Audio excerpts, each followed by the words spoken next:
Kallid Eestimaa inimesed, eelkõige soovin ma vabandada, et kõik vabandused, mis nüüd järgnevad, ei olegi omavahel seotud.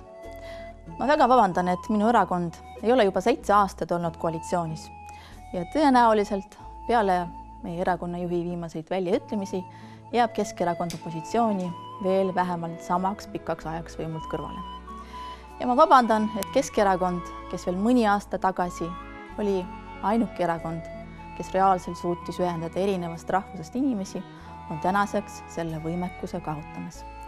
Ja ma samuti vabandan, et Eesti Keskerakonna Riigikogu fraktsiooni ideed, millega me oleme välja tulnud, ei saagi seetõttu lähiajal reaalsuseks. Ja ma väga vabandan, et meie erakonnal on jätkuvalt koostööleppe Ühtse Venemaaga, mis on tegelikult üheks põhjuseks, miks minu erakond pole võimul.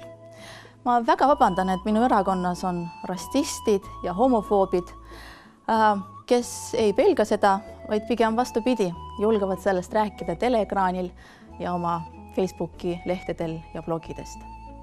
Ma väga vabandan kõikide nende mõistlike inimeste ees, kes arvavad, et naistel ja meestel peavad olema võrdsed võimalused eneseteostuseks, et minu erakonna ridades on kohalike omavalitsuste volikogude valimistel kandideerinud inimene, kes arvab, et linna peavadki juhtima ainult mehed. Ma vabandan kõikide nende inimeste ees, keda mina olen oma sõnade või tegudega või hoopis oma tegevusetusega haavanud või solvanud ja ei suutnud neid aidata.